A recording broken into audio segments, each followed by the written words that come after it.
Hello and welcome back to the channel. हमने last time पे concrete के lecture में एडमिक्सचर्स के बारे में पढ़ा था। एडमिक्सचर की जो भी 4 टाइप्स थे, हमने रिटार्डर, एक्सीलरेटर और प्लास्टिनाइजर, ये सब हमने देख लिए थे। और मैंने कहा था कि लास्ट टाइम जो जितना भी रह गया होगा वो हम नेक्स्ट उसमें लेक्चर में कवर करेंगे और पूरा कंक्रीट खत्म कर देंगे। तो एडमिक्सचर्स में ही कुछ कुछ चीज़ें रह गई। जैसे एडमिक्सचर में पोज़ोलॉनिक मटेरियल काफ़ी इंपॉर्टेंट मटेरियल होता है, तो उसके बाद हम उसमें पढ़ेंगे। वो भी एक एडमिक्सचर में ही आता है, ठीक है। तो उसमें हम लिखेंगे, एक मिनट।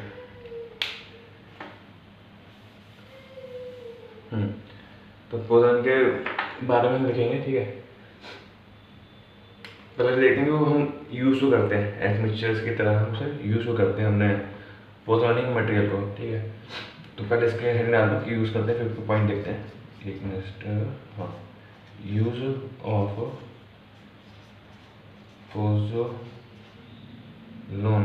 पोज़ोलॉनिक मटेरियल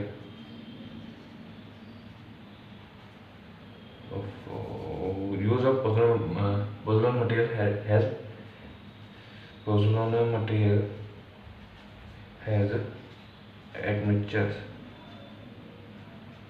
एडमिक्सचर की तरह हम यूज़ करते हैं पोज़ोलैनिक मटेरियल को इन जनरली फॉलोइंग रीजन। मैं आप जो बताऊंगा, जो लिखूंगा, ठीक है, उसके से हम उसको यूज़ करते हैं, ठीक है, एडमिक्सचर की तरह पे। एडमिक्सचर की तरह एडमिक्सचर इन जनरली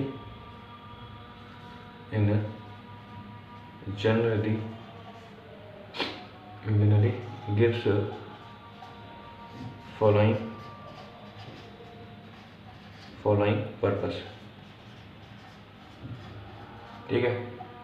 अब जब पोज़ोलैनिक मटेरियल हम यूज़ करते हैं तो उसकी वजह से जो हीट ऑफ हाइड्रेशन की वैल्यू होती है वो कम हो जाती है। तो lower the heat of hydration, एक तो ये होता है, ठीक है। फिर जब हीट ऑफ हाइड्रेशन कम हो रही है तो उसकी वजह से थर्मल श्रिंकेज भी कम हो जाएगा। तो थर्मल श्रिंकेज को भी लोअर करता है ये। और फिर जो हमारे एग्रीगेट होते हैं, जो एल्कली एग्रीगेट होते हैं, उनकी रिएक्शन को भी स्लो कर देता है, ठीक है। और फिर हमारी वर्बिलिटी भी इम्प्रूव हो जाती है इससे। रिड्यूस कॉस्ट रिड्यूस हो जाती है हमारी, हो कि हम एडमिक्सचर में यूज़ कर रहे हैं, ठीक है। ठीक है, इतनी चीज़ें। हाँ, एक चीज़ और, कि सल्फर अटैक में अच्छा होता है। मतलब सल्फर जहाँ पर सॉइल जो होती है उनका सल्फर कंटेंट ज़्यादा होता है, तो वहाँ पर भी हम पोज़ोलैनिक मटेरियल यूज़ करते हैं एडमिक्सचर की तरह पे कंक्रीट में, ठीक है। क्योंकि ये सल्फर रेजिस्टिंग होता है, ये पोज़ोलैनिक मटेरियल की प्रॉपर्टी में भी ही आता है वो चीज़, ठीक है। तो पॉइंट्स लिख लेता हूँ चीज़ों को, इसमें दूसरा कर दूँगा।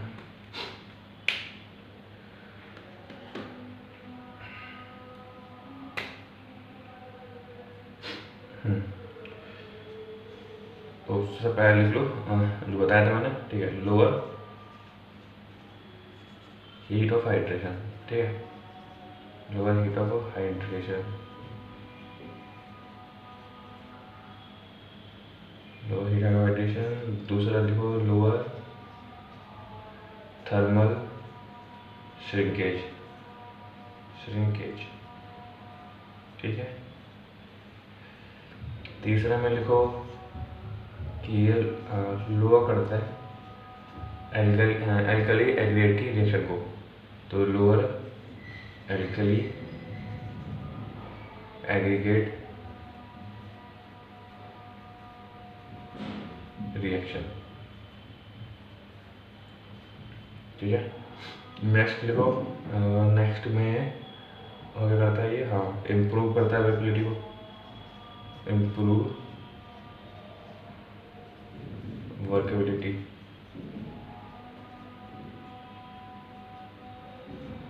ठीक है। इम्प्रूव वर्केबिलिटी, इसका आगे लिखो रिड्यूस कॉस्ट, कॉस्ट को रिड्यूस करता है हमारी, रिड्यूस कॉस्ट, ठीक है।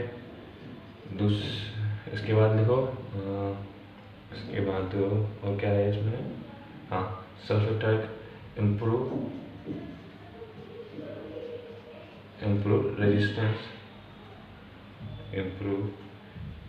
रेजिस्टेंस, अगेंस्ट सल्फेट हमने पोज़ोलैनिक मटेरियल की प्रॉपर्टीज में भी पढ़ी थी सीमेंट के लेक्चर में, जहाँ पर हमने पढ़ा था पोज़ोलैनिक सीमेंट के बारे में पढ़ा था। तो उसमें भी ऐसी प्रॉपर्टी हमने लिखी थी, उसमें भी है ना, against sulphate attack, sulphur attack, against sulphur attack.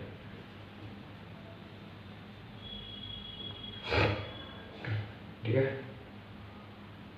इतनी चीज़ काफ़ी है। अब ये होते हैं दो तरीके, पोज़ोलैनिक मटेरियल होता है दो तरह के, मतलब देखे गए हैं, ये पाए जाते हैं। ठीक है, एक होता है नेचुरल पोज़ोलैना, जो मतलब इन्वायरमेंट में या सराउंडिंग में हमको ऐसे ही मिल जाता है। ठीक है, और दूसरा होता है हमारे पास आर्टिफिशियल पोज़ोलैना, जो हम बनाते हैं। ठीक है, तो पहले लिख लो, उसमें एक करके दोनों पढ़ेंगे चीज़ें। तो पहले इसमें लिख लो नेचुरल पोज़ोलैना के बारे में हम देखेंगे। ठीक है, नेचुरल पोज़ोलैना हेडिंग डाल लो। ठीक है, तो हेडिंग डाल ली हमने नेचुरल पोज़ोलैना, पहले लिख दो नंबर का 1, और natural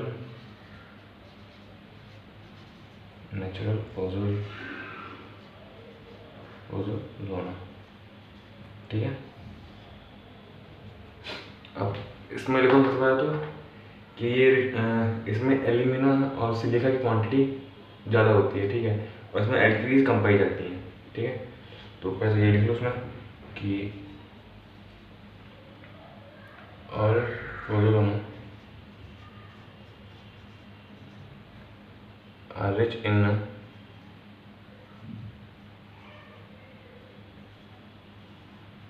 silica and alumina and have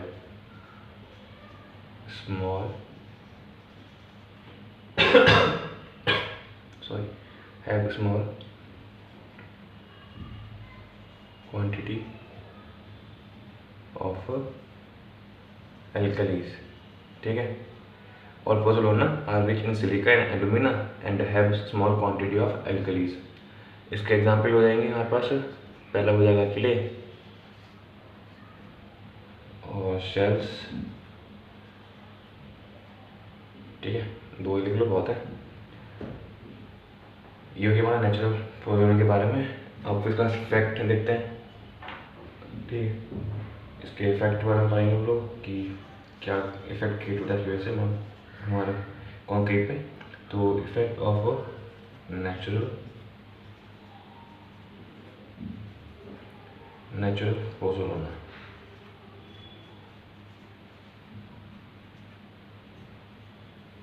ठीक,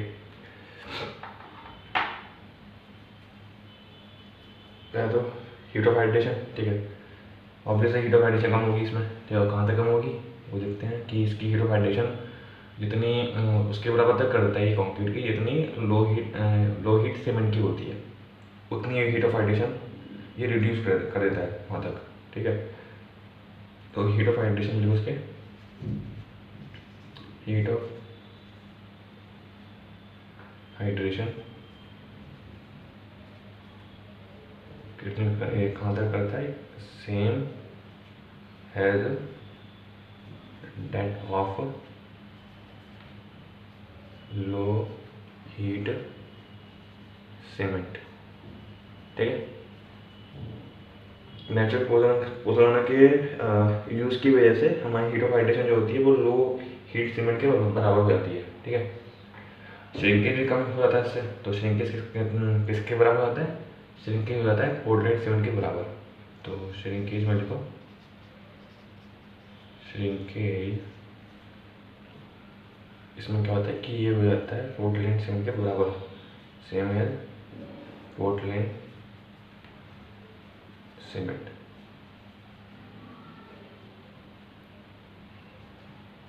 ठीक है, अब सबसे important point, strength of concrete.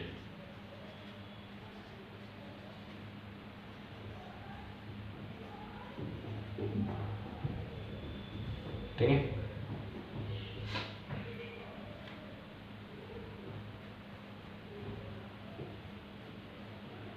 ठीक है, तो जब हम पोज़ोलैना यूज़ करते हैं एयर ट्रेनिंग एजेंट के साथ, तो वो अमाउंट ऑफ वाटर को रिड्यूस करता है, ठीक है, जिसकी वजह से स्ट्रेंथ हमारी बढ़ जाती है, ठीक है।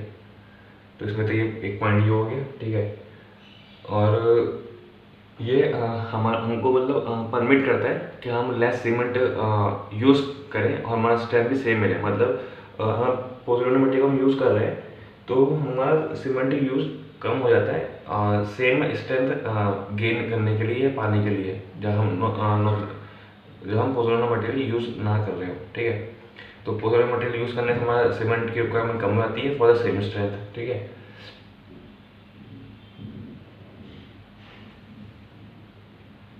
ठीक है, ये दो पॉइंट हो गए हमारे पास। इसमें एक चीज़ और होती है कि जो मतलब अलीज होता है, ठीक है, हम सीमेंट को रिप्लेस करते हैं पोर्सिलोना से, तो ये हमारा स्टार्टिंग में कंप्रेसिव स्ट्रेंथ डिक्रीज करता है। स्टार्टिंग में हमारी कंप्रेसिव स्ट्रेंथ डिक्रीज होती है अलीज में, लेकिन जो डिफरेंस होता है ना वो ओवरकम हो जाता है टाइम के साथ। जैसे मतलब एग्जाम्पल के तौर पे 3 मंथ लेते हैं, ठीक है, मतलब 3 मंथ तक ये डिफरेंस जो क्रिएट होता है पोर्सिलोना मटेरियल की वजह से अर्ली एजेस में, जिसकी वजह से कंप्रेसिव स्ट्रेंथ कम हो जाती है, वो ओवरकम हो जाता है 3 मंथ तक या उससे आगे तक, ठीक है। तो वो कोई प्रॉब्लम नहीं होती है, वो रिकवर हो जाता है हमारे पास। लेकिन ये है कि अर्ली एज में हमारे पास कंप्रेसिव स्ट्रेंथ कम हो जाती है पोर्सिलोना मटेरियल के यूज़ की वजह से, ठीक है। तो ये 3 चीज़, ये पॉइंट्स हैं, उसको हम लिख लेते हैं, ठीक है। पहला पॉइंट तो यही था कि वाटर कम यूज होता है तो उसके ऐसे स्ट्रेंथ बढ़ जाती है हमारी, ठीक है। तो ऊपर तो ये लिख लो कि क्या लिखे इसमें, हाँ ये लिखो, ऐसा करके लिखो, when when pozzolana pozzolana are used in addition of an air in training agent.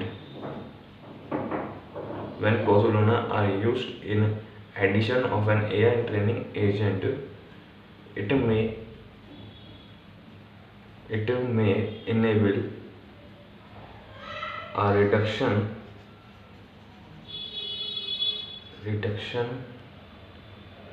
in amount of water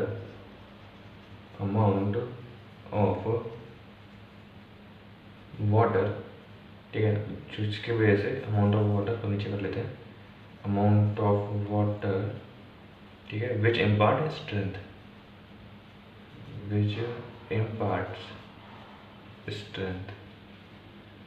ठीक है, जिसकी वजह से स्ट्रेंथ बढ़ जाती है ना। और एक और क्या था उसमें, हाँ लेस सीमेंट था उसमें एक पॉइंट, तो permits less cement requirement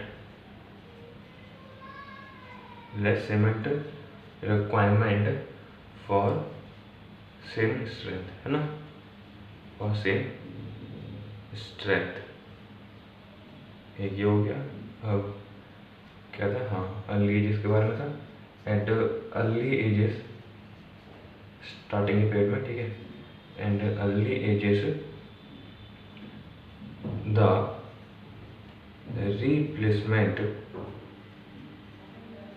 replacement of cement by pozzolana usually, और ये देखना कि मतलब यूजली बोला है, ठीक है, इसमें ये हमेशा नहीं होता है इसमें सर, ठीक है। कभी कभी ये देखने में मिलता है कि अर्ली जो कंपेरेटिव स्ट्रेंथ होती है कंक्रीट वो कम हो जाती है पोर्सिलोना मटेरियल से कई यूज़ की वजह से, ठीक है। तो यूजुअली देखा गया ऐसा, यूजुअली रिजल्ट, ये दिखा है ना, एक मिनट चेक करना तो मेरे को, ठीक है। usually result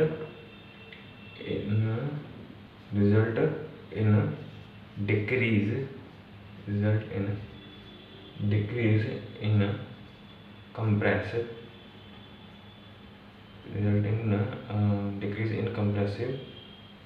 कंप्रेसिव स्ट्रेंथ, मैं दोबारा पूरा पढ़ दूंगा अगर दिक्कत हो रही हो लिखने में, ठीक है। In compressive strength but difference becomes less, time के साथ वो डिफरेंस कम होता जाता है, ठीक है। But difference become less with time, और उसको आप एज बोल सकते हो, एज भी, ठीक है।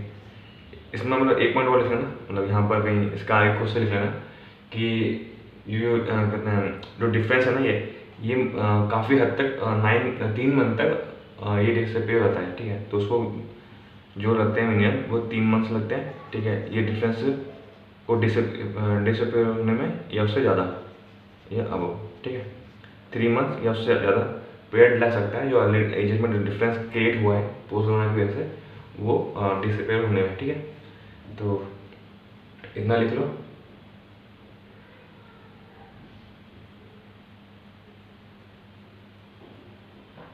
ठीक है, स्क्रीनशॉट लेना, ठीक है, पढ़ दूँ एक बार में कि when pozzolana are used in addition of an air entraining agent, it may enable a reduction in amount of water which imparts strength, ठीक है, permits less cement requirement for same strength. At early ages, the replacement of cement by pozzolana usually result in decrease in compressive strength, but difference becomes less with time. Minimum 3 month या उससे ज़्यादा लग सकता है, ठीक है, वो difference disappear होने में, ठीक है। इतनी हमने चीज़ें देख ली नेचुरल पोज़ोलाना में। एक पॉइंट और लिखना है इसमें बस, वो पॉइंट क्या है कि हम कितना यूज़ कर सकते हैं पोज़ोलाना एडमिक्सचर की तरह, हम उसे कितना क्वांटिटी में यूज़ कर सकते हैं, ठीक है, बस वो पॉइंट लिखना है।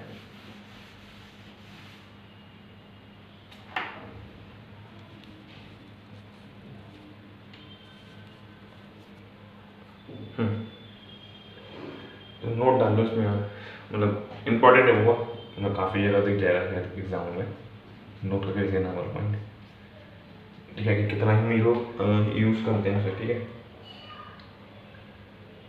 तो रिप्लेसमेंट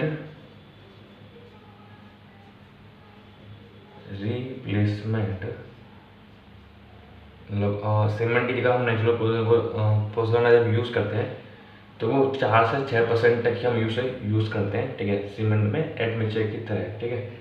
तो replacement of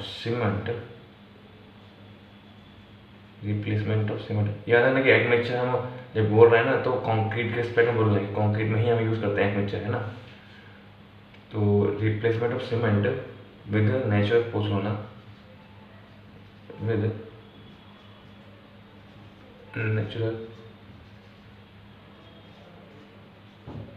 with natural pozzolana is in a range of 4 to 6%, ठीक है, 4 to 6% तक ही हम यूज़ करते हैं, 4 to 6% तक ही हम यूज़ करते हैं, ठीक है। इतना हो गया। अब दूसरा जो है वो है आर्टिफिशियल पोज़ोलाना, ठीक है। हमने इतना भी देखा भी था नेचुरल पोज़ोलाना के बारे में, हम पढ़ेंगे आर्टिफिशियल के बारे में। आर्टिफिशियल पोज़ोलाना, इसके पहले एग्जाम्पल देख लो, एग्जाम्पल कौन कौन से होते हैं इसके, ठीक है। पहला एग्जाम्पल ये हो गया हमारे पास फ्लाई ऐश होता है, ठीक है, ग्राउंडेड ब्लास्ट फर्नेस स्लैग होता है, सिलिका फ्यूम्स होते हैं, सुर्खी होता है, ठीक है, ये सब इसके एग्जाम्पल हैं। तो एग्जाम्पल लिख लो पहले इसके, फिर आगे बढ़ते हैं। पहला हो गया फ्लाई ऐश, दूसरा हो गया ग्राउंडेड ब्लास्ट फर्नेस स्लैग, ठीक है, और फिर आ गया सिलिका फ्यूम्स, फिर सुर्खी हो गया, और फिर लास्टली राइस हस्क ऐश, ठीक है। ये हो गए हमारे जितने भी हमारे पास आर्टिफिशियल पोजोलोनिक जो होते हैं, जितने भी मतलब देखे गए हैं हमारे पास आर्टिफिशियली, ठीक है, ये है उनके नाम। अब एक एक करके चीज़ें देखते हैं इनकी अलग अलग, मतलब ऐसे हर एक को हम उठाएंगे और उसके बारे में पढ़ेंगे, उसके एग्जाम्पल के, मतलब जैसे हमने फ्लाई ऐश, ग्राउंड ग्लास, अब इसके डीपली पढ़ेंगे इसके बारे में। पहले हम देखेंगे फ्लाई ऐश के बारे में, ठीक है। फ्लाई ऐश लिख लो, फ्लाई ऐश हेडिंग डाल दिया, ठीक है।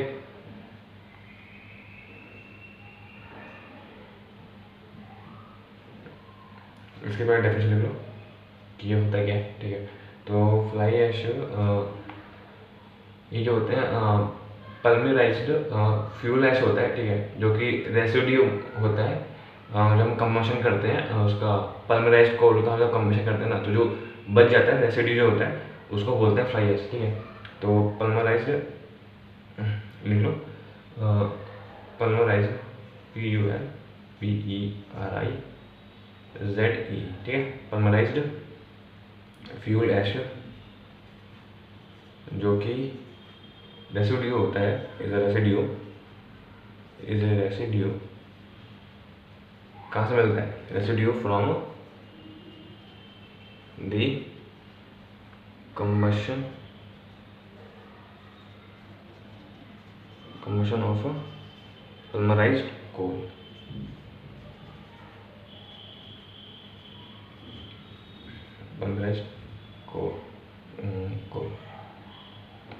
ठीक है। पल्मराइज्ड कोल, ये होगी इसकी डेफिनेशन। अब पढ़ेंगे इसके मतलब क्या क्या इफेक्ट ये क्रिएट कर सकता है फ्लाई ऐश हमारे कॉन्क्रीट में, ठीक है।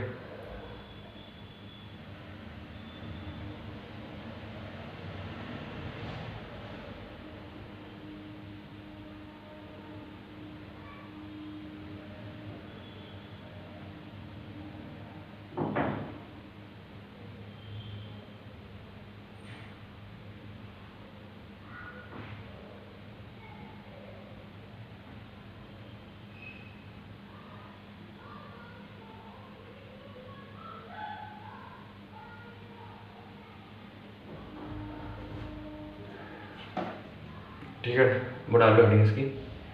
और पल्मराइज्ड कोल जिसको जानना है ना, क्वेश्चन ये होता है पल्मराइज्ड कोल जो होता है वो हम थर्मल पावर स्टेशन में यूज़ करते हैं, जिससे हम एनर्जी मतलब इंडस्ट्रियल जो होते हैं ना, जिसमें हम कोल यूज़ कर रहे होते हैं, तो वो पल्मराइज्ड कोल हो जाए, इसकी कैलोरीफिक वैल्यू ज़्यादा होती है, एनर्जी ज़्यादा हमको मिलती है इसके बर्निंग से, ठीक है। तो वो पल्मराइज्ड कोल होता है, कैटेगरी ही होती है कोल की है, ठीक है, पल्मराइज्ड कोल। तो उसमें ज़्यादा मत सोचना कि पल्मराइज्ड कोल क्या होता है, पूछता भी नहीं है, डेफिनेशन लिख दी है कि फ्लाई ऐश होता क्या है जनरली से, ठीक है। मेनली फैक्ट ही देखो, उसके इफेक्ट के बारे में पूछी जाती हैं चीज़ें, बस वही इंपॉर्टेंट चीज़ है हमारे लिए भी, ठीक है। तो effect of fly ash on cement concrete, ठीक है। फ्लाई ऐश की वजह से क्या क्या इफेक्ट होते हैं हमारे सीमेंट कॉन्क्रीट पे, ठीक है।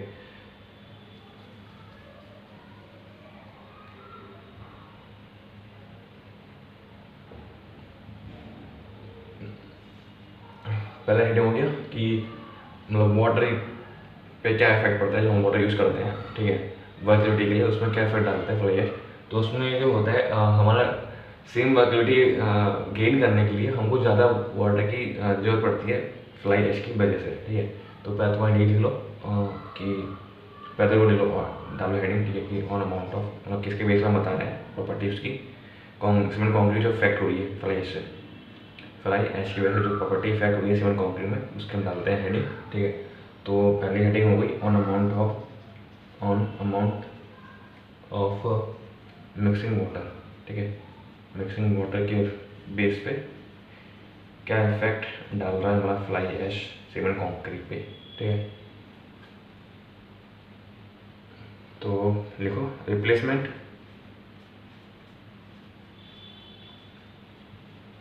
एक minute,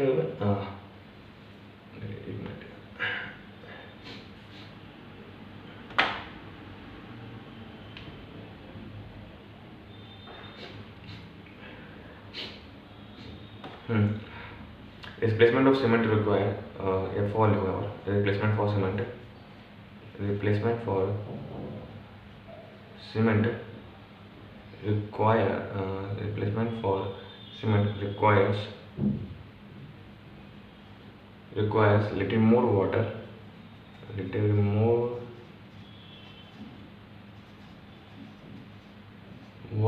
for the same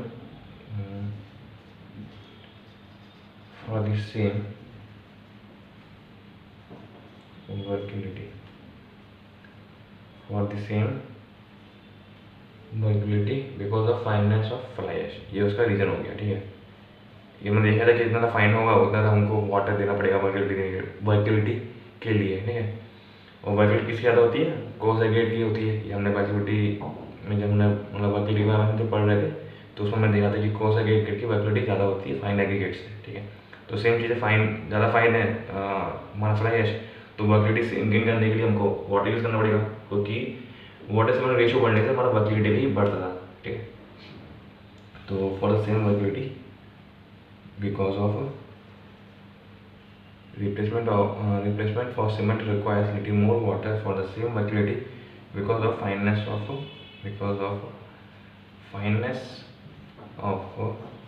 fly ash,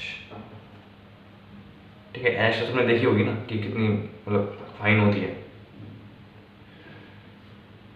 ठीक है।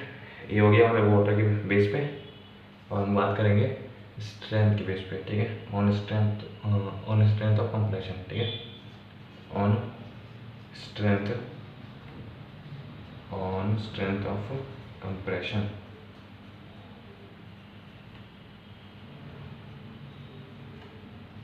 ये होगी हमारी हेडिंग, ठीक है।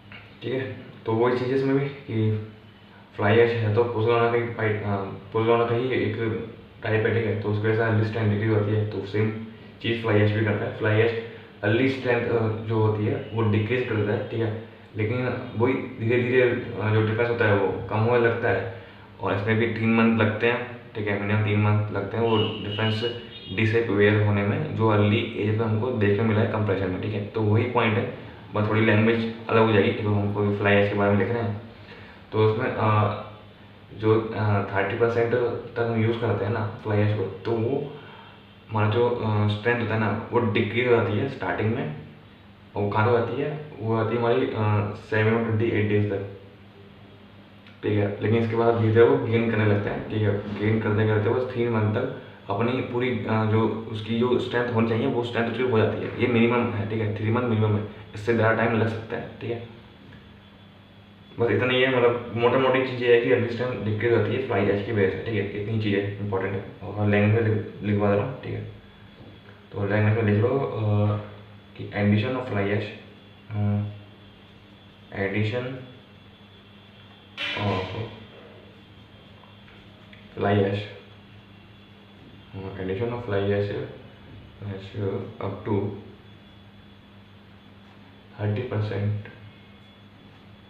30% may result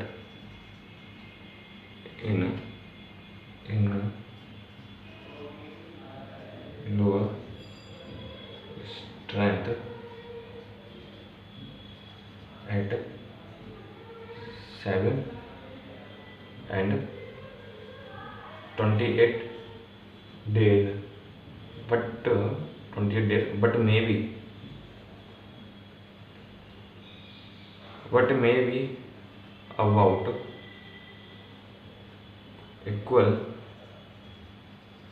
at 3 months and may further increase, ठीक है।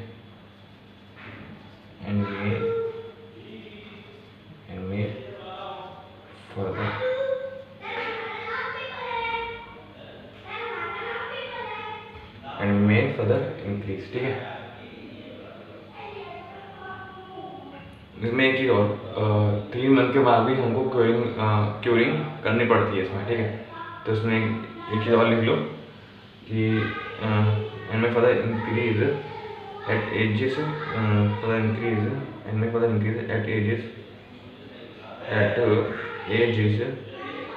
Greater than 3 months, greater than 3 months, providing curing period is continued. Curing period sorry, curing period is continued. ठीक है, अगर ज़्यादा गेन चाहिए हमको 3 month के बाद भी तो क्यूरिंग करते रहोगे तो उसकी स्ट्रेंथ बढ़ती रहेगी। ठीक है, ये हो गया। अब उसके आगे लिखते हैं, नेक्स्ट उस पर लिखते हैं हम लोग। लिख लो, तब तक लिखना चाहते हो ना तो स्क्रीन शॉट ले लो। ठीक है, जो भी करना हो करो।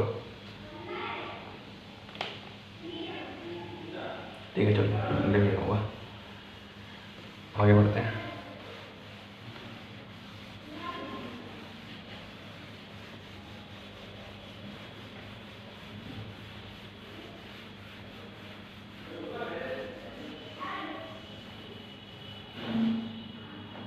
तो बात आती है मॉडुलस ऑफ इलास्टिसिटी की, तो उसमें लिखो मॉडुलस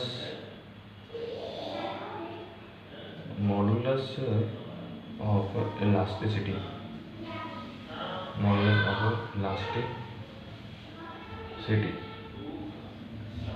तो इसमें ज़्यादा कुछ है नहीं कि इतना ही है कि स्टार्टिंग में कम होता है, बाद में इंक्रीज होता है। ठीक है, इतना ही इसमें कि lower eight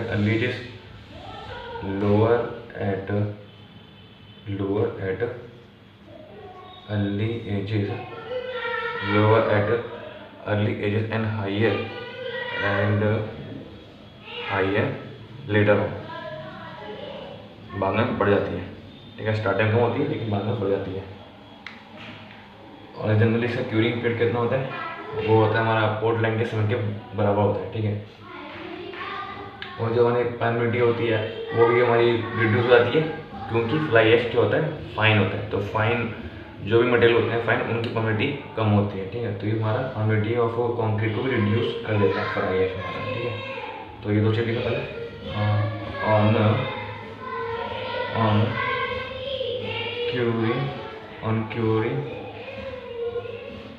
on curing condition. ठीक है, तो ये होता है हमारा पोर्ट लाइन के बराबर होता है, पोर्ट लाइन 7 के बराबर होता है क्यूरिंग पीरियड भी। ठीक है, इसमें तो similar to Portland cement concrete.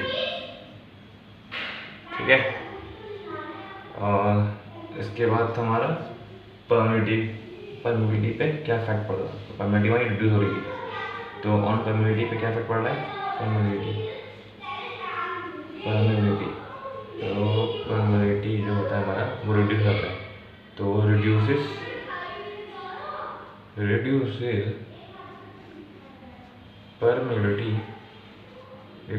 permeability of concrete because of fineness, कैसा फाइननेस, फ्लाई ऐश का फाइननेस। ठीक है, और इसमें क्या है, हाँ फ्लाई ऐश हमारा केमिकल अटैक से भी बचाता है हमको, जो भी केमिकल अटैक होते हैं जितने भी, उसको भी रेजिस्ट करता है हमारा फ्लाई ऐश। ठीक है, तो ये पॉइंट भी लिख लो कि हमारा रेजिस्टेंस बढ़ जाता है केमिकल अटैक के अगेंस्ट फ्लाई ऐश यूज़ करने से। तो on resistance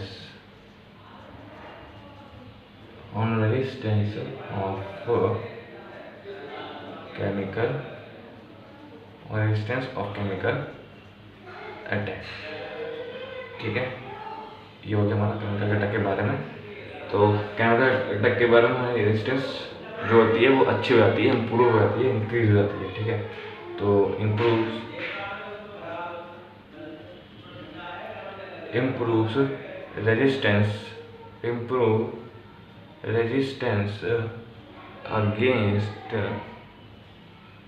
resistance against chemical attack। ठीक है, केमिकल अटैक के अगेंस्ट हमारा रेजिस्टेंस अच्छा हो जाता है फ्लाई ऐश के यूज़ की वजह से। ठीक है, हीट ऑफ हाइड्रेशन ऑब्वियस है, पोर्सलाइन मटेरियल है तो हमारा रिड्यूस भी होगा, तो ये तो ऑब्वियस चीज़ लिखेंगे हम लोग कि रिड्यूस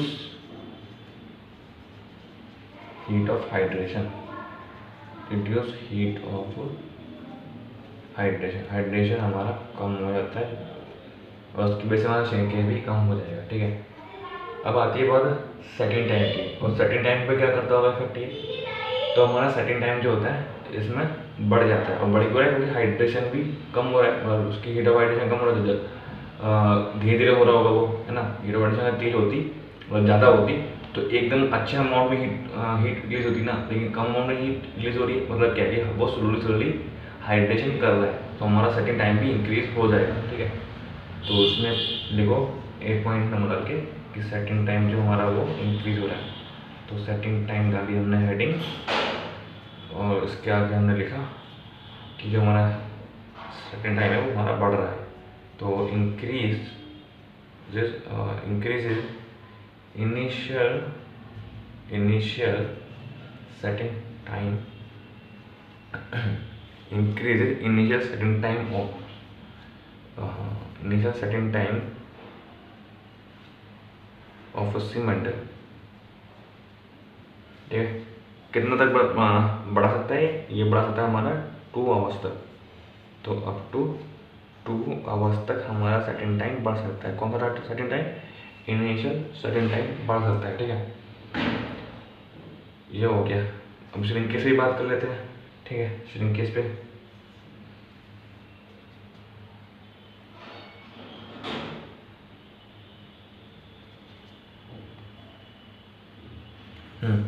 तो ऑन श्रिंकेज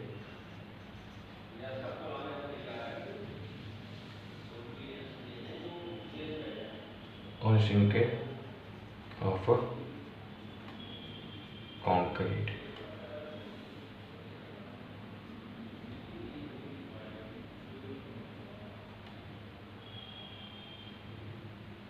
ठीक है, तो जो कोर्स है फ्लाई ऐश होते हैं ना, उनमें कार्बन कंटेंट ज़्यादा होता है। ऑब्वियसली फ्लाई ऐश है तो वो किससे बनाया था हमने?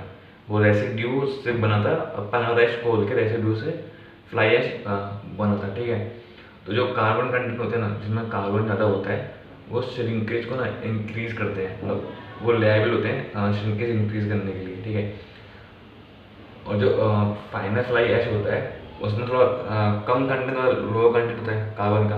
जितना ज़्यादा फाइन होगा उसमें उतना ही लोअर कार्बन कंटेंट होगा, और जितना ज़्यादा कोर्स फ्लाई ऐश होगा उसमें उतना ही कार्बन कंटेंट ज़्यादा होगा। उसकी वजह से हमारा जो श्रिंकेज होता है वो इंक्रीज होता है।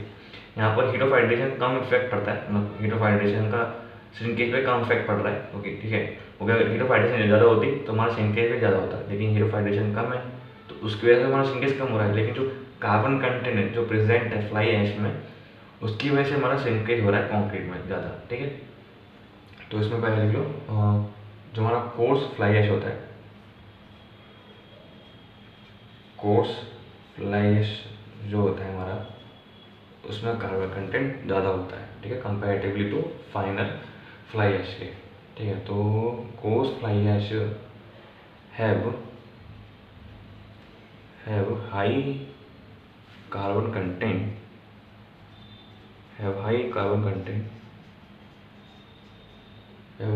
content which are more liable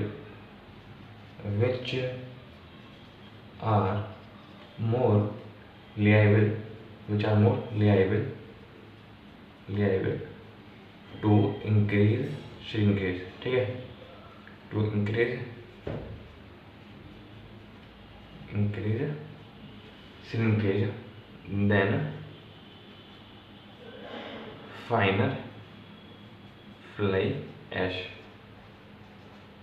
ठीक है, एंड दोज जिनका कार्बन कंटेंट कम है, एंड दोज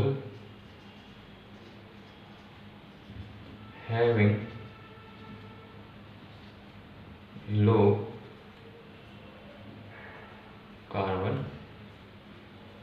कंटेंट। ठीक है, ये तो हो गया हमारा जो भी हमारा फ्लाई ऐश के बारे में चीज़ें देखनी थी। ठीक है, ये हो गया है फ्लाई ऐश के बारे में। ठीक है, अब इसके बाद हम पढ़ेंगे जो दूसरा जो हमारा एडमिशन का पोज़ोलॉनिक के अंदर टाइप है, आर्टिफिशियल पोज़ोलॉनिक के अंदर जो हम देखेंगे दूसरा, वो हम देखेंगे सुर्की। ठीक है, सुर्की जो होता है वो कैल्सिनाइड के लिए पोज़ोलॉन होता है। सुर्खी क्या होता है? सुर्खी होता है बस कैल्सिनाइड के लिए पोज़ोना, ठीक है। और हम सुर्खी को मोटार में यूज़ करते हैं, मतलब मोटार को बनाने के लिए हम सुर्खी यूज़ करते हैं सैंड के रिप्लेसमेंट में। ये भी सुना होगा, काफ़ी देखा भी होगा कि सैंड की जगह हम कभी सुर्खी यूज़ करते हैं मोटार के प्रिपरेशन में, ठीक है। और कंक्रीट में भी हम यूज़ करते हैं सुर्खी। लिख लीजिए तो फिर आगे बढ़ते हैं, सुर्खी के बारे में देखते हैं आगे होती है, ठीक है। सुर्खी हमारा स्ट्रेंथ भी इम्पार्ट करता ही है हमारा, ठीक है। स्ट्रेंथ इम्पार्ट करता है सुर्खी। और मोटार में भी यूज़ होता है सैंड की जगह, ठीक है। चलो देखते हैं अब सुर्खी के बारे में।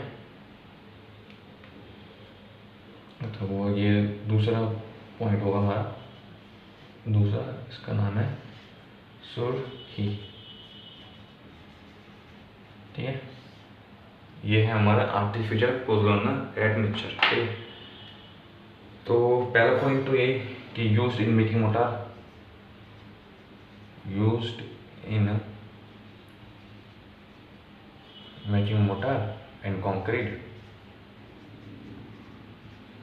Used in making motor and concrete, ठीक है। Used in making motor and concrete क्यों करते हैं? बिकॉज ऑफ इकोनॉमी, ठीक है। तो हैज़ एन यूज करते हैं has an adult trend, has an adult trend for economy, ठीक है। कम पैसा खर्च हो हमारा, इकोनॉमी, ठीक है। Economy use in making motor and concrete has an adult trend for economy, ठीक है। ये तो क्या हमारा सुर्खी क्यों यूज़ करते हैं हम लोग मोटार और कंक्रीट में। अब इसमें यूज़ करने से फ़ायदा क्या है? ये हमारा जो करता है स्ट्रेंथ बढ़ा देता है। सैंड में ऐसा नहीं होता है, सैंड स्ट्रेंथ नहीं बढ़ाता है, ठीक है। बहुत ही कम बढ़ाता है सैंड, लेकिन हमारा सुर्खी स्ट्रेंथ बढ़ाता है, ठीक है। तो एक part strength and hydraulic property to mortar, ठीक है। ये इंपॉर्टेंट क्वेश्चन बनता है इस पर काफ़ी कि मोटार को हाइड्रोलिक प्रॉपर्टी कौन दे सकता है, तो वो आंसर होता है उसका सुर्खी, ठीक है। इम्पार्ट स्ट्रेंथ एंड हाइड्रोलिक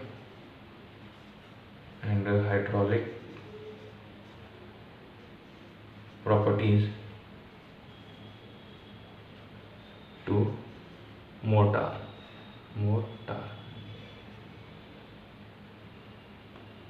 ठीक।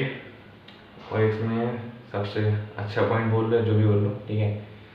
जब हम सीमेंट के साथ मिक्स करते हैं, ठीक है, when we mixed सुर्खी with cement to react with lime liberated during second time and hardening of cement, it makes dense compact and impermeable concrete, समझे। मतलब जब वो सीमेंट में डालते हैं ना, सुर्खी को जब सीमेंट में डालते हैं, जब फिर ये रिएक्ट करता है लाइम से, ठीक है, जिसकी वजह से सीमेंट में हार्डनिंग हो जाती है और वो डेंस बन जाता है, कॉम्पैक्ट हो जाता है और इम्परमेबल बन जाता है, ठीक है। दोबारा सुनो, जब सुर्खी हम सीमेंट में यूज़ करते हैं तो ये रिएक्ट कर जाता है लाइम से, ठीक है। लाइम से रिएक्ट करने के बाद इसमें सेटिंग होती है, हार्डनिंग होती है, ऑब्वियस चीज़ है, कोई हाइड्रेशन होगा, ठीक है।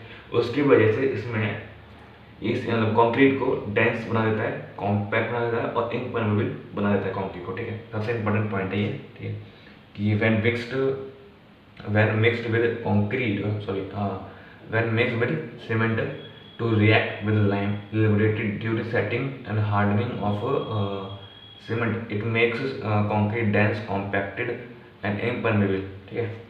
तो लिख लो when mixed with cement to react with lime liberated during setting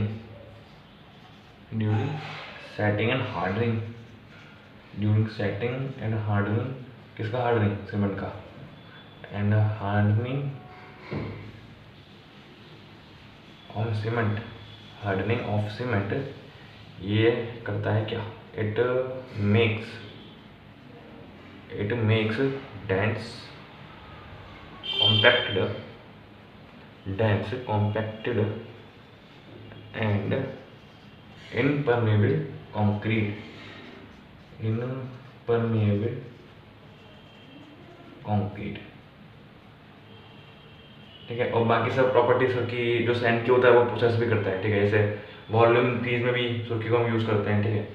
बस ये डिफरेंस है सैंड और सुर्खी में कि सुर्खी जो हमारा है वो स्ट्रेंथ भी इम्पार्ट करता है और हाइड्रोलिक प्रॉपर्टी भी देता है हमारे मोटार को, सुर्खी, ठीक है। सुर्खी और सैंड में देखा जाए तो ये कंपेरिजन होता है, ठीक है। ये हो गया हमारा सुर्खी के बारे में, इतना ही जान लो सुर्खी में, ठीक है, अभी के लिए। तो अब इसके बाद जो हमने देखा था, ठीक है, इसके बाद हमने देखा था दूसरा जब देखेंगे या देखा था हमने एग्जाम्पल में आर्टिफिशियल फोर्स में, वो था हमारा ग्राउंडेड ब्लास्ट फर्नेस स्लैग, ठीक है। अब इसका देखते हैं। अब ये बनता कैसे है, ये बनता है हमारा आयरन, हमको जब स्मेल्टिंग करते हैं ना ब्लास्ट फर्नेस में, उसकी वजह से हमारा ये बनता है, ठीक है। तो प्रिपरेशन फाइल लिख लो सबसे पहले तो, कि मिलता कैसे हमको, ये मिलता है obtained by smelting of iron और इन ब्लास्ट फर्नेस, ठीक है। तो obtained by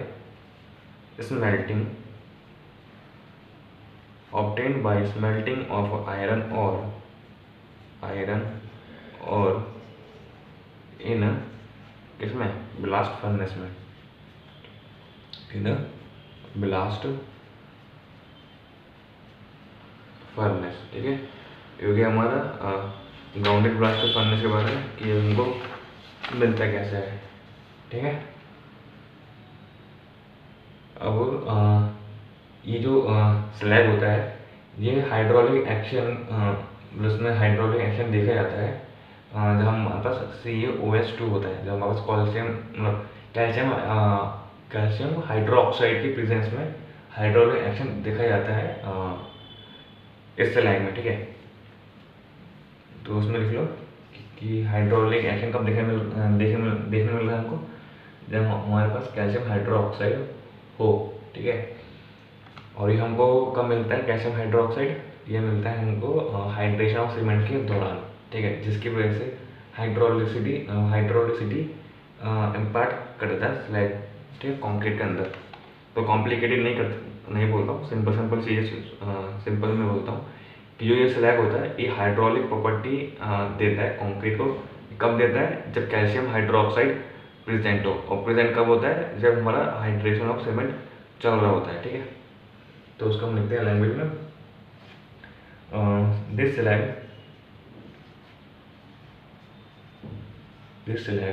exhibit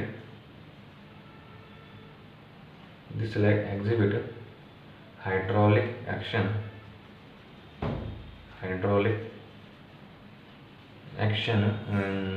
in presence of a calcium hydroxide, liberated कब लिबरेट होता है, जब हमारा हाइड्रेशन ऑफ सीमेंट हो रहा होता है। तो liberated during hydration of cement, ठीक है।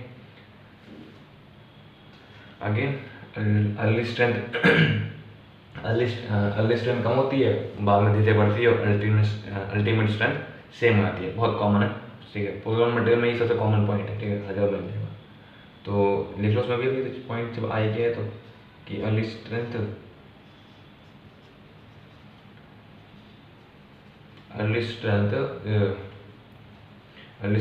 Of cement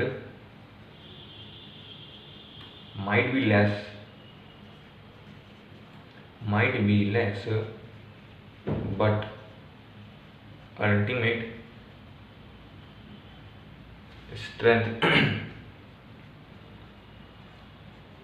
is comparable. ऐसा नहीं है, मतलब बहुत ही कम होती है, कंपेयर कर सकते हो, ठीक है। इज कंपेरेबल, ये सेम मान लो, ठीक है। कंपेरेबल सेम देख लेना कैसे मानना है, ठीक है। कंपेरेबल ज़्यादा बेटर वर्ड है, ठीक है। एग्जैक्टली सेम तो नहीं बोल सकते हैं कोई चीज़। अब ये कहाँ मिलता है, ये यूज होता है हमारे मास कंक्रीटिंग में, जहाँ पर हमको हाइयर वर्जिबिलिटी चाहिए होती है। तो एक तरह से ये हमारा हाइयर वर्जिबिलिटी प्रोवाइड करता है ब्लास्ट फर्नेस चलाएगा, ठीक है।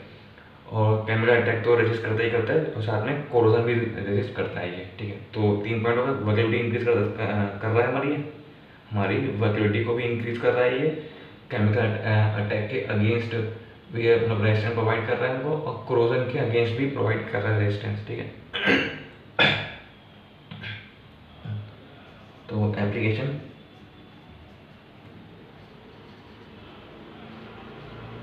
इन मास concreting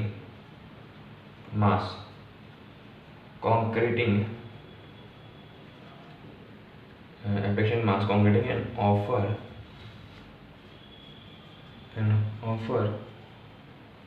high workability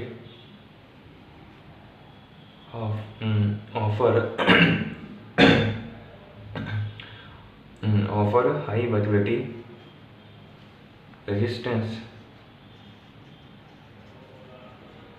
resistance to chemical attack and against corrosion, resistance to chemical attack and against corrosion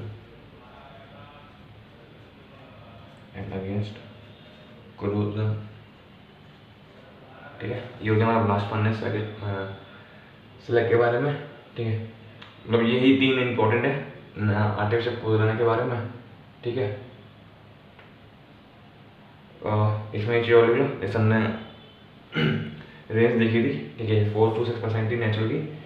इसमें भी देख लो क्या रेंज होती है इसकी, इसका नोट में लिख लो या जिसमें लिख लो, ये दिख रहा होगा ये, एक मिनट। तो इसमें लिखो कि जो हम आर्टिफिशियल पोजोलाना को हम यूज़ करते हैं ना, तो हम करते हैं उसको 10 to 10 to 30% के रेंज के बीच में आपको यूज़ करना पड़ता है आर्टिफिशियल पोजोलाना रिप्लेसमेंट के तौर पे, ठीक है। तो इसमें लिख लो कि replacement of cement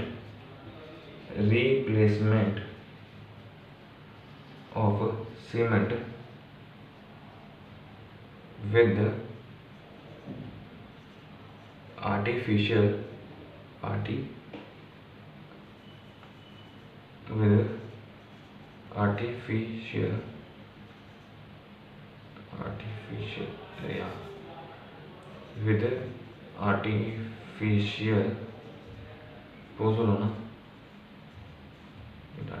artificial pozzolana is done in range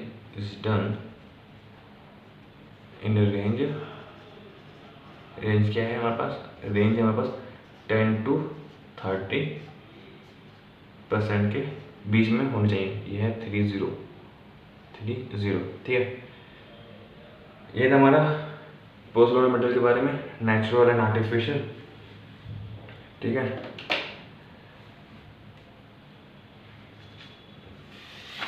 अब कुछ स्पेशल टाइप ऑफ कंक्रीट है, अब हम उनको देखेंगे, वो हमारा लास्ट टॉपिक ही है, ठीक है। और सब हम देख ही चुके हैं, ठीक है। ये थे हमारे पोजोलाना मटेरियल के बारे में, जो एडमिक्सचर के तौर पे हम यूज़ करते हैं कंक्रीट में, ठीक है। तो अब आते हैं हम लोग स्पेशल टाइप ऑफ कंक्रीट पे। तो नया हेडिंग डालो उसमें हम, ये है हमारा स्पेशल टाइप ऑफ कंक्रीट, ठीक है। और इसमें सबसे पहला आता है हमारे पास, सबसे इम्पोर्टेंट, ठीक है, जो होता है हमारे पास, वो होता है हमारे पास सेल्फ कॉम्पैक्टिंग कंक्रीट। तो पर इसको लिख लो, इसका नाम ये है हमारे पास सेल्फ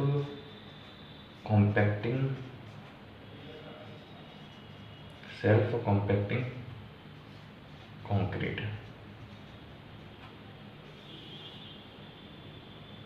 ठीक है, ये बनता कैसे है?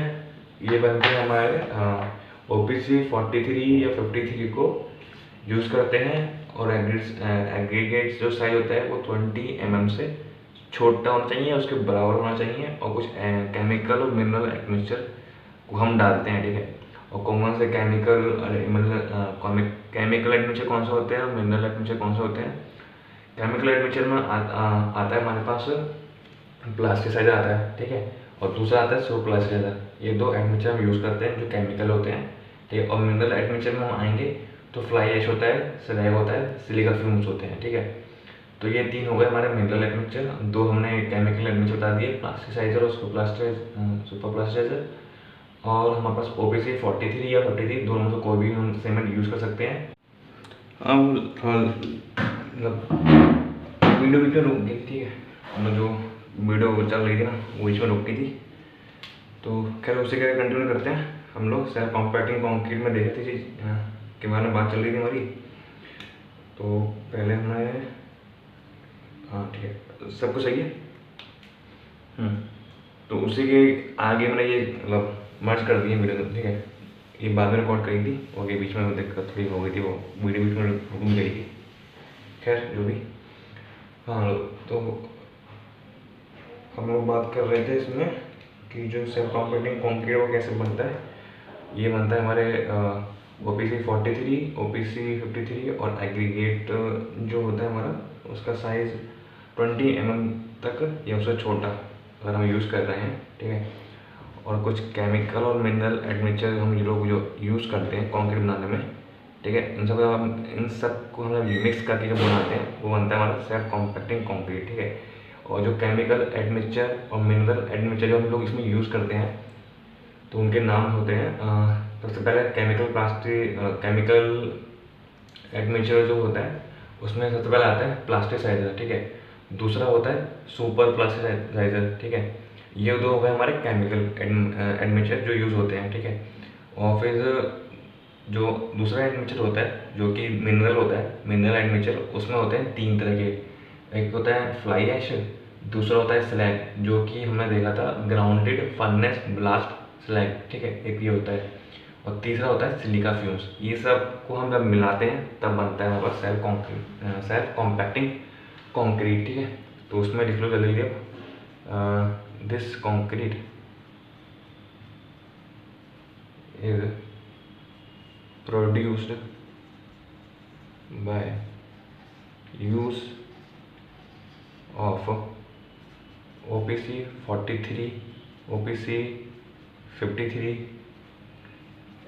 ठीक है, ये होगा हमारे पास 2 ग्रेड, और फिर एग्रीगेट का size, aggregates having size limited to 20 mm।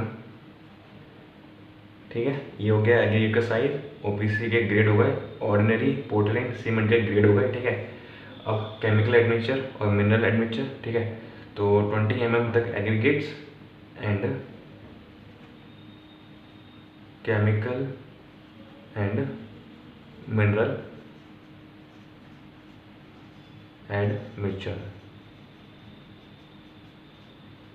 ठीक है, अब केमिकल एडमिक्सचर और मिनरल एडमिक्सचर के नाम लिख देते हैं, तो उसमें लिख लो पहले तो केमिकल एडमिक्सचर। तो इसमें थे मेरे पास 2, एक था प्लास्टिसाइजर और दूसरा था सुपर प्लास्टिसाइजर। ठीक है, ये हो गया केमिकल एडमिक्सचर के बारे में। और फिर मतलब ये है केमिकल एडमिक्सचर, और फिर दूसरा क्या था, मिनरल एडमिक्सचर।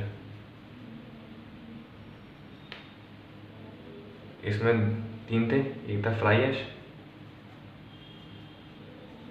दूसरा हो गया स्लैग, तीसरा क्या हो गया, सिलिका फ्यूम्स, ठीक है। ये हो गया सेल्फ कॉम्पैक्टिंग को पेपर कैसे करते हैं।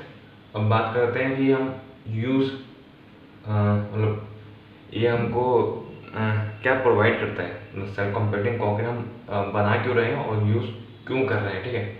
तो सबसे पहली चीज़ ये हमको फास्टर कंस्ट्रक्शन में हेल्प करता है, ठीक है। तो ये हमको फास्टर कंस्ट्रक्शन देता है, ठीक है। और मैन पावर का जो रिक्वायरमेंट होता है साइट पे वो कम करता है। वो कम कैसे करता है, ताकि क्यों वो कम होता है हमारा सेल्फ कॉम्पैक्टिंग कंक्रीट की वजह से, क्योंकि ये कंक्रीट खुद ही खुद कॉम्पैक्ट हो रहा है, ठीक है। तो कॉम्पैक्ट हो रहा है तो काफ़ी डिफेक्ट्स पहले से ही कम हो रहे हैं इसमें अपना भी, ठीक है। और अगर इसमें मान लो नॉर्मल कंक्रीट में वॉइस रह जाते थे, तो उन वॉइस को हटाने के लिए हम क्या करते थे, ट्रेनिंग एजेंट यूज़ करते थे या वाइब्रेटर यूज़ करते थे। तो उसके लिए मैन पावर चाहिए ना, तो वो सब कुछ हट चुका है इसमें। तो सेल्फ कॉम्पैक्टिंग कंक्रीट हमको हेल्प करता है रिडक्शन में साइड के मैन पावर में, ठीक है। और हमको एक बेटर सरफेस फिनिश देता है, आसानी से प्लेस हो जाता है ये, ठीक है। अब इसमें वाइड अपना भी निकल रहा है, ठीक है, सेल्फ कॉम्पैक्ट हो रहा है। तो ये अगर वाइड निकल रहा है इसमें, तो ये डेंस मास में कन्वर्ट हो जाएगा। अब डेंस मास में कन्वर्ट हो जाएगा अपना भी, कॉम्पैक्ट हो ही रहा है तो स्ट्रेंथ बढ़ी जानी है इसकी। तो ये हमारे पास ड्यूरेबल भी होता है अच्छा खासा, ठीक है। ये सब पॉइंट्स है इसमें, लिख लो इसके पॉइंट्स ये सब कि faster construction, faster construction, reduction in side manpower,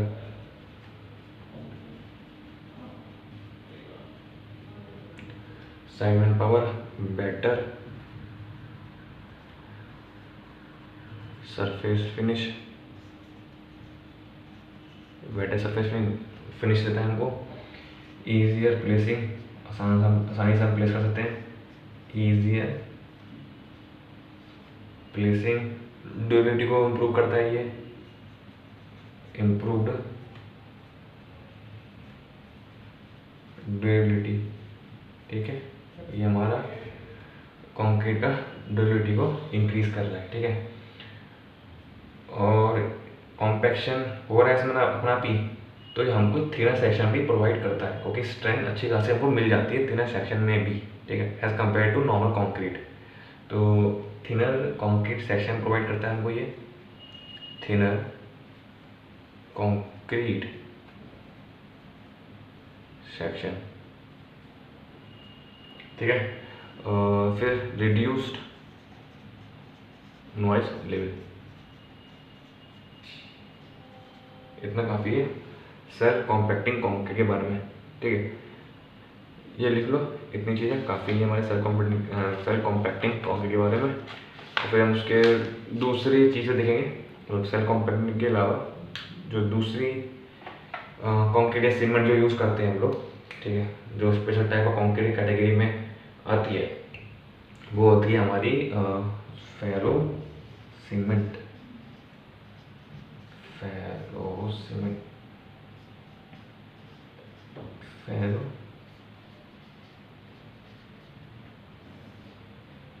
cement, ठीक है। अब फेरो सीमेंट होता क्या है, ये कुछ नहीं होता है, ये सिर्फ मिक्सचर होता है वायर मैशेस का और सीमेंट मोटार का, ठीक है। इतनी सी चीज़ होती है फेरो सीमेंट हमारी। अब मेन जो फेरो सीमेंट होती है, अब वो हम फेरो सीमेंट लाई क्यों, ठीक है, हम इसलिए लेकर आए फेरो सीमेंट को, क्योंकि जो कन्वेंशनल कंक्रीट होते थे हमारे पास, जो पहले कंक्रीट होते थे, वो हैवी उनका वेट अच्छा खासा होता था, मतलब हैवी होते थे यूज़ करने के लिए भी, ट्रांसपोर्टेशन के लिए भी, ठीक है। तो हैवी होते थे, ठीक है, ब्रिटल होते थे, उनमें डक्टिलिटी नहीं होती थी, ठीक है, तो ब्रिटल होते थे। और जब वो कंक्रीट स्ट्रक्चर डैमेज हो जाते थे, डैमेज होने के बाद उनको रिपेयर करते थे, तो सेटिस्फैक्ट्री रिजल्ट हम लोगों को नहीं मिलते थे, ठीक है। तो सेटिस्फैक्ट्री रिपेयर वर्क भी नहीं हो पाता था, ठीक है, क्रैक्स हमको मिलते थे। और जो आरसीसी स्ट्रक्चर होते थे जिनमें रीइंफोर्समेंट यूज़ किया जाता था, उनमें क्रोजन का डर रहता था हमेशा, ठीक है। एक ये होता था हमारे पास, ठीक है। तो इन सबको ओवरकम करने के लिए हमको एक मटेरियल चाहिए था, ठीक है। तो वो मटेरियल हमारे पास आया हमारे पास फेरो सीमेंट, ठीक है। तो यही चीज़ थी जिसकी वजह से फेरो सीमेंट को डेवलप किया गया, ठीक है। तो लिख लो उसमें कि conventionally has conventional as a conventional concrete too heavy,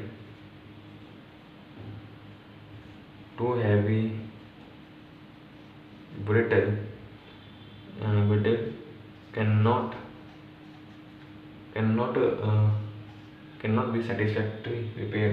be satisfactorily repaired if damaged, develops cracks. ये सब मतलब कन्वेंशनल कंक्रीट के डिसएडवांटेज या डिफेक्ट्स बोल दो, ठीक है। तो रिपेयर रिपेयर नहीं होता था सेटिस्फैक्टरली, डैमेज होने के बाद, हाँ, क्रैक डेवलप हुआ जाता है उसमें,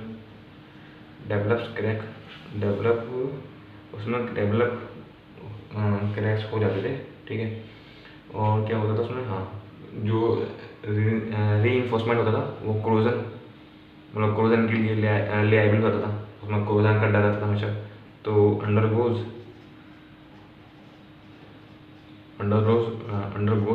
कोरोजन इन रीइंफोर्समेंट, ठीक है। इसके आगे भी है कुछ, खैर काफ़ी है। तो जो मतलब कन्वेंशनल कंक्रीट में दिक्कत हुआ करती थी, एक तो हैवी हो गया, ब्रिटल हो गया, सेटिस्फैक्टरी रिपेयर वर्क नहीं मिलता था हमको, क्रैश डेवलप होते थे आसानी से उसमें, और रीइंफोर्समेंट में कोरोजन आ जाता था, ठीक है। इन्हीं के वजह से हमको एक एक मटेरियल चाहिए था जो सबको ओवरकम कर पाए हमारे कंक्रीट में। और वो मटेरियल जो बना उसको हमने बोला फेरो सीमेंट, ठीक है। तो ये सब तो हमारे रीज़न हो गए कि हमने फेरो सीमेंट को क्यों डेवलप किया, ठीक है। इसका आगे लिख लेना कि this is all the reason behind the development of ferro cement, ठीक है। खुद से लिख लेना, ये दोबारा बोलता हूँ कि this is all the reason behind the development of ferro cement, ठीक है। जो मैंने अभी लिखवाए थे वो सब रीज़न थे हमने फेरो सीमेंट को क्यों डेवलप किया, ठीक है। अब फेरो सीमेंट होता क्या था कि फेरो सीमेंट कंसिस्ट ऑफ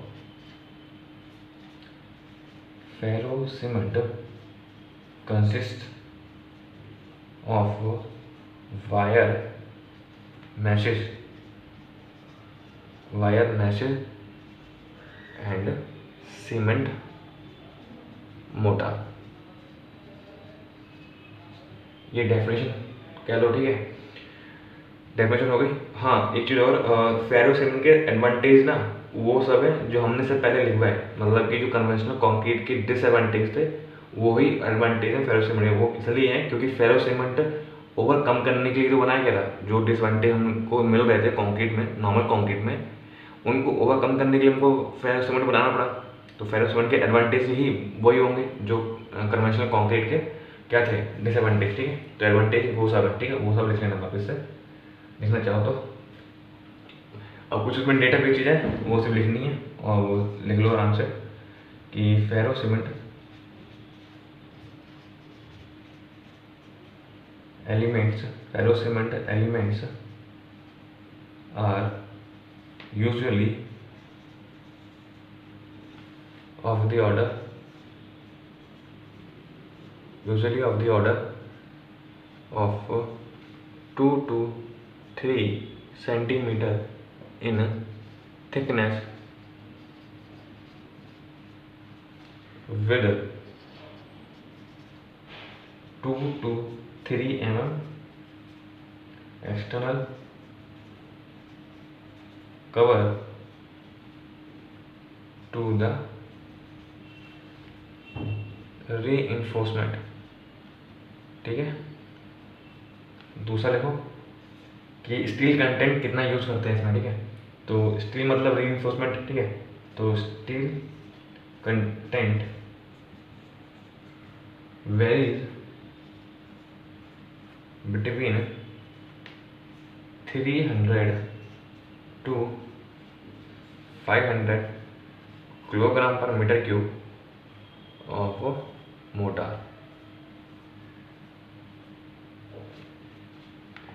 ठीक है। अब हमारा फेरो सीमेंट एक चीज मतलब एलिमिनेट करता है, जो स्ट्रेन होता है ना कंक्रीट में, वो जो स्ट्रेन जो होता है कंक्रीट में री इन्फोर्समेंट के नेगबरहुड में, मतलब री इन्फोर्समेंट है उसके चारों तरफ जो कंक्रीट है उसमें जो स्ट्रेन डेवलप हो रहा है ना, तो वो डिपेंड करता था कि हमारा जो री इन्फोर्समेंट है वो डिस्ट्रीब्यूट कैसे हुआ है मास कंक्रीट पे, ठीक है। और उसकी वजह से ना लार्ज स्ट्रेन देखने मिलता था हमको कंक्रीट के अंदर, ठीक है। तो हमारा फेरोसीमेंट ये हटा देता है, मतलब ये एलिमिनेट कर देता है पूरी तरह से, ठीक है। तो हमको डिफॉर्मेशन नहीं, स्ट्रेन हमको कम मिलता है। फिर कंक्रीट में हमको पहले लार्ज स्ट्रेन मिलता था रीइंफोर्समेंट की वजह से, ठीक है। मतलब उसके चारों तरफ जो कंक्रीट हम लगाते थे, ठीक है, रीइंफोर्समेंट के चारों तरफ उसमें जो स्ट्रेन मिलता था वो ज़्यादा मिलता था, क्योंकि टेंसाइल स्ट्रेस अच्छा खासा मिलता है, मतलब झेलता है हमारा रीइंफोर्समेंट, और उसकी वजह से उसमें स्ट्रेन भी डेवलप होती है। अब स्टील तो स्ट्रेन है, मतलब स्टील तो डक्टाइल मटेरियल है, तो स्ट्रेन अच्छा खासा ले सकता है, मतलब डिफॉर्म हो सकता है कुछ लिमिट तक, लेकिन हमारा कंक्रीट नहीं होता ना। तो यही दिक्कत है कि स्टील में छोटे स्ट्रेन के कारण भी बड़ा स्ट्रेन हमको कंक्रीट में मिल जाता था, ठीक है। तो वो हमको एलिमिनेशन कर पाते थे हम उसको फेरोसीमेंट की वजह से, ठीक है। तो उसमें लिख लो basic idea is that concrete, basic idea is that concrete undergo large strain concrete undergo large strains in the neighborhood of reinforcement and magnitude and magnitude, ठीक है, दिख रहा नहीं, एंड मैग्नीट्यूड ऑफ स्ट्रेन्स, कौन सा स्ट्रेन, वाला strain जो हमको कंक्रीट में मिल रहा है रीइंफोर्समेंट के नेबरहुड में, ठीक है। तो magnitude of strain depends on distribution of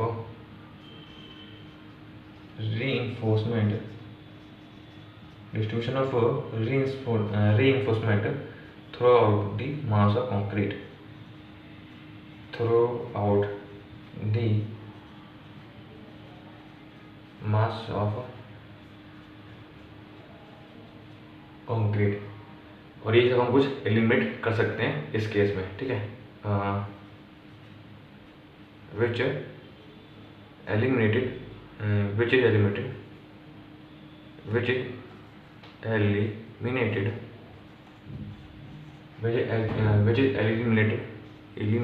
in this case, ठीक है। ये था हमारा फेरोसीमेंट के बारे में, ठीक है।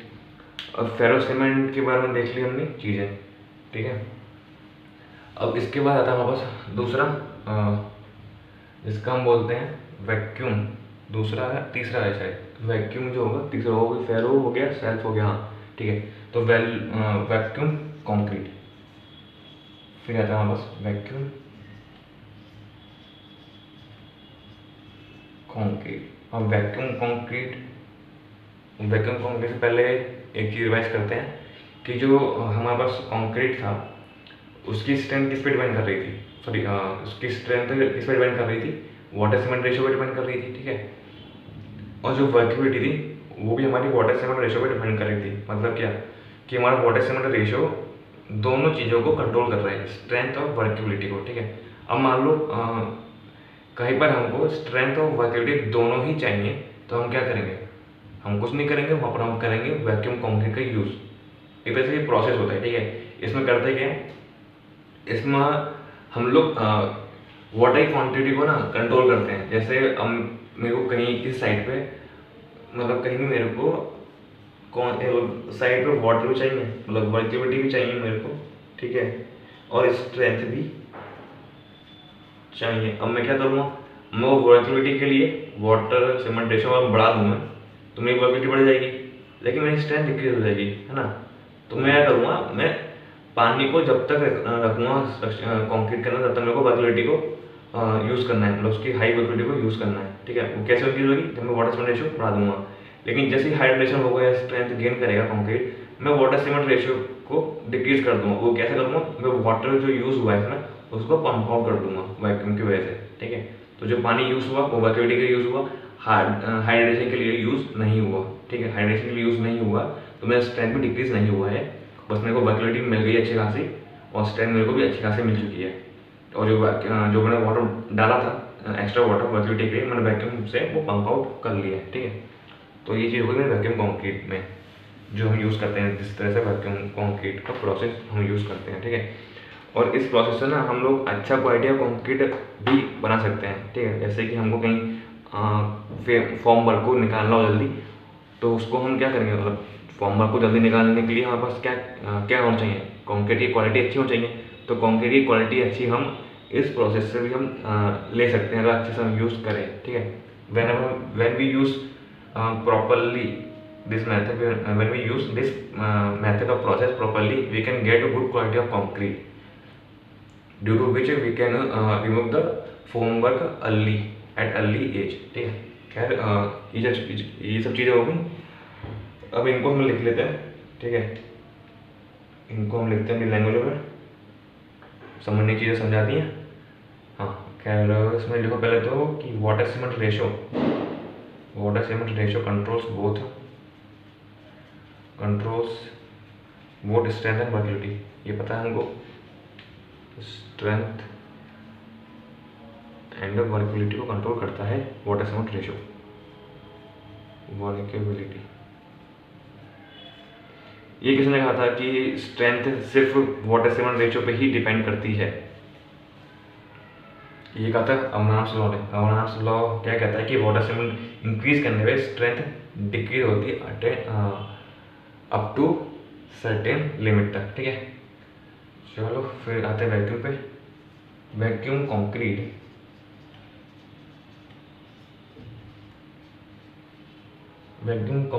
इज यूज्ड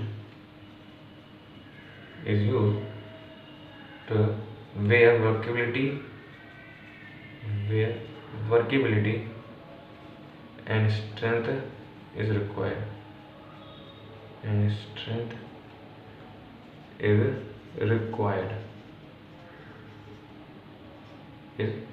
ठीक है। प्रोसेस क्या करते हैं, प्रोसेस में क्या करते थे हम लोग, access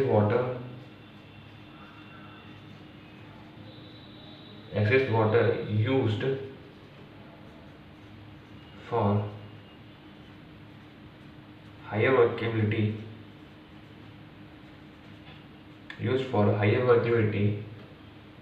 not required for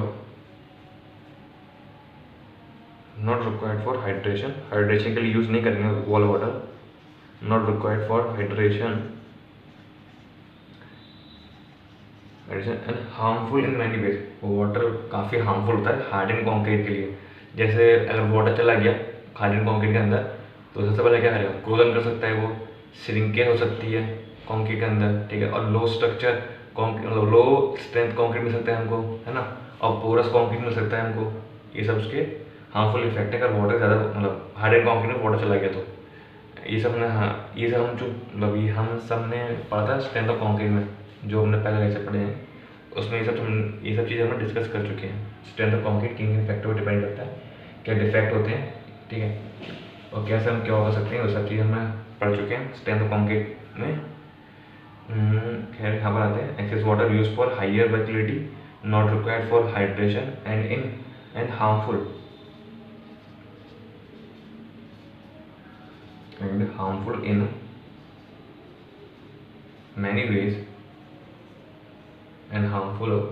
in many ways to the hardened concrete, है ना। और इसको हम जो हमारा जो वाटर हार्मफुल होता है उसको क्या करते हैं, हम विड्रॉ कर लेते हैं, ठीक है। तो मैनी वेज जो हार्डन कंक्रीट इज विड्रॉन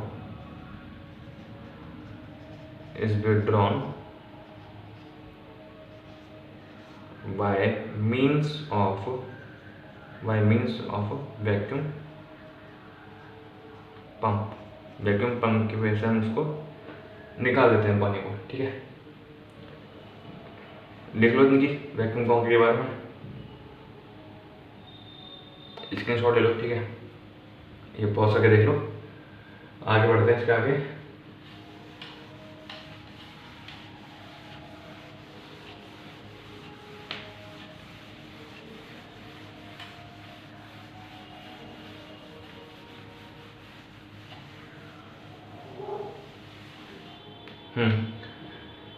एक जो और लिखो उसमें जो बताया था मैंने कि गुड क्वालिटी कंक्रीट मिल सकता है इससे। So this process when applied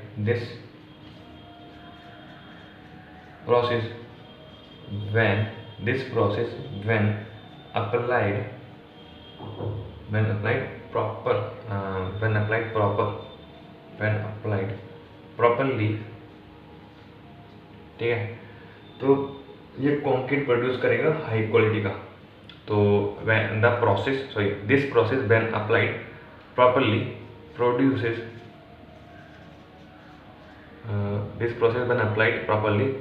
a concrete of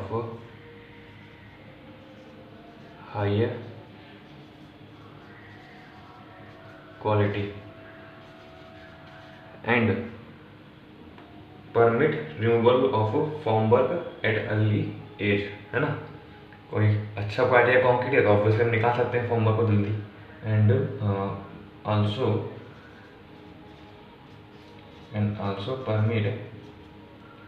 permit removal of formwork at early age. ये चीज़ होगी हमारी वैक्यूम कंक्रीट के बारे में। अब जल्दी से दूसरे उस पर आते हैं जिसका नाम है फाइबर रीइंफोर्समेंट कंक्रीट। लिख लो, ये हो गया 1 2 3 4, ये हो गया 4 नंबर। तो ये लिखेंगे फाइबर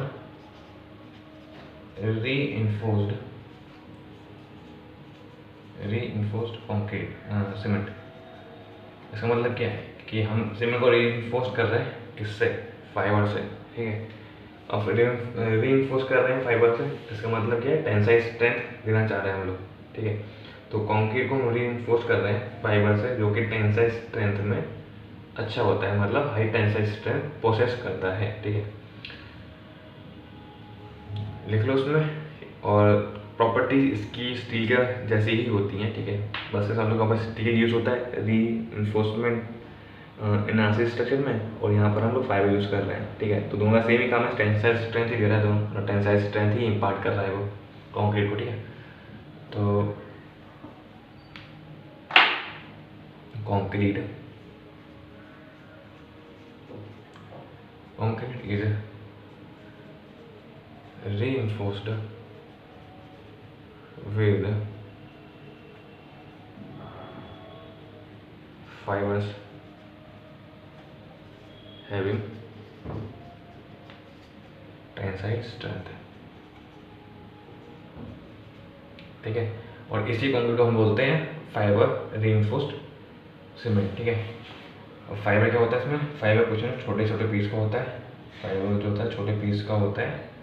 किन पीस का होता है? छोटे पीस का रीइंफोर्सिंग मटेरियल की, ठीक है। तो fibre is a small piece, fibre is a small piece of reinforcing material, ठीक है, जो प्रोसेस करता है सर्टेन कैरेक्टरिस्टिक प्रॉपर्टी, ठीक है। प्रोसेसिंग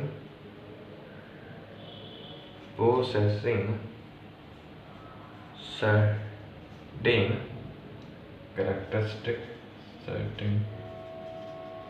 characteristic प्रॉपर्टी,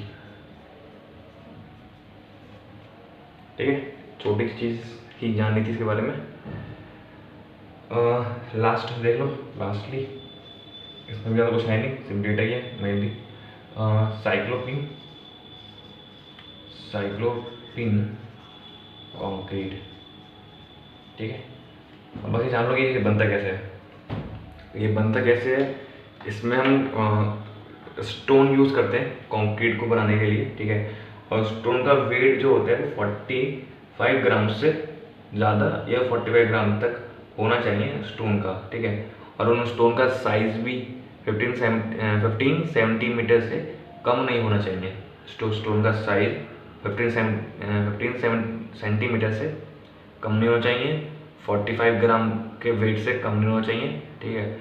और उन स्टोन को बोलते हैं हम लोग पुडिंग स्टोन या प्लम, ठीक है। तो लिखो mass concrete,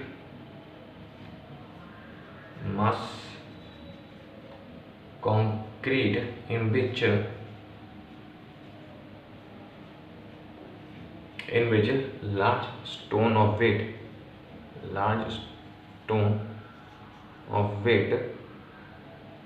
45 gram or more are placed,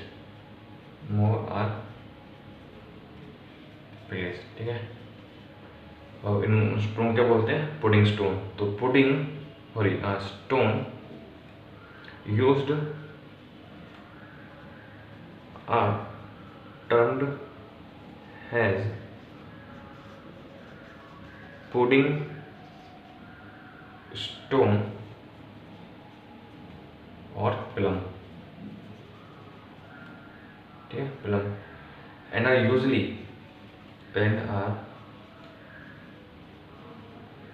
usually not less than 15 centimetre in size, ठीक है।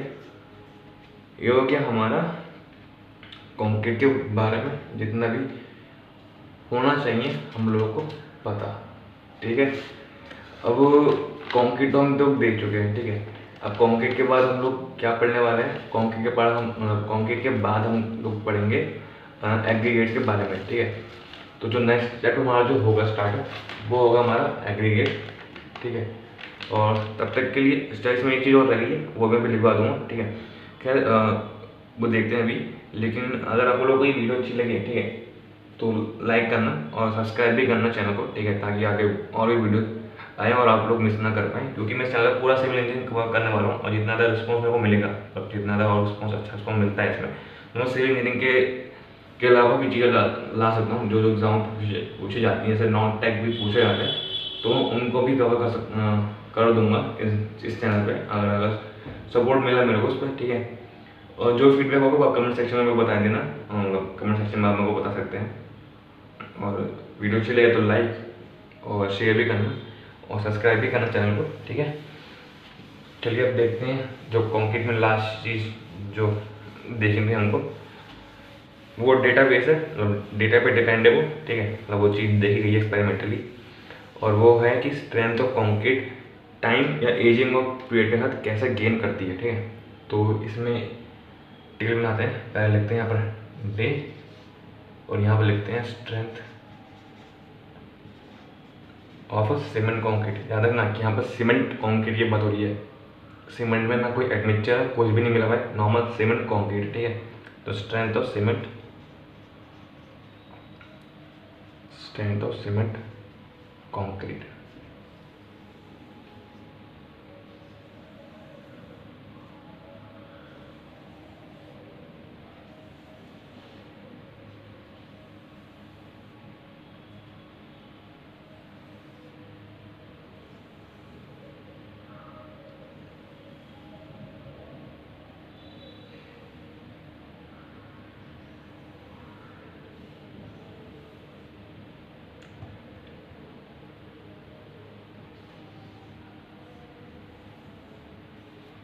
ठीक है। टेबल बना ली हम लोगों ने, यहाँ पर डेज लिख लो 1, 3, 7, 14, 28, 3 months और 6 month, ठीक है। ये हो गया हमारे पास एजिंग ऑफ पीरियड या डे, ठीक है। और ये होगा हमारे पास स्ट्रेंथ ऑफ सीमेंट कंक्रीट। पहले दिन कितनी होती है, पहले दिन होती है हमारे पास 16%, फिर इनकी होती है 40% तक, फिर इनकी होती है हमारे पास 65% तक, फिर इनकी होती है 90%, और 28 पता है आपको कि मैक्सिमम गेन कलर में होती है, इतना उसका गेन होता है, ठीक है। 28 तक होती है 100%, ठीक है। ये होती है कैरेक्टरिस्टिक एंड स्ट्रेंथ, मतलब 100% FCK और FCK तक ये स्ट्रेंथ गेन कर लेता है 28 डे के बाद, कैरेक्टरिस्टिक स्ट्रेंथ तक, ठीक है। तो 3 मंथ के बाद होती है हमारे पास 115% और 6 मंथ के बाद होती है 120%। ये होता है हमारे पास टेबल, ठीक है। टेबल को ड्रॉ कर लो, ठीक है। इसके बाद हम पढ़ेंगे एग्रीगेट, पढ़ेंगे इसके बाद हम लोग, ठीक है। नेक्स्ट चैप्टर में पढ़ेंगे हम, नेक्स्ट वीडियो में पढ़ेंगे हम लोग एग्रीगेट के बारे में इन नेक्स्ट वीडियो। छोटा सा चैप्टर है, ज़्यादा कुछ है भी नहीं इसमें, ठीक है। एग्रीगेट के बारे में ज़्यादा कुछ नहीं है, छोटा सा, जल्दी कंप्लीट कर लेंगे नेक्स्ट वीडियो पे। और तब तक के लिए मिलते हैं नेक्स्ट वीडियो में, और लाइक और शेयर और सब्सक्राइब जरूर करना अगर अच्छा लगे तो, ठीक है। तब तक के लिए मिलते हैं हम लोग नेक्स्ट वीडियो में। Take care and bye.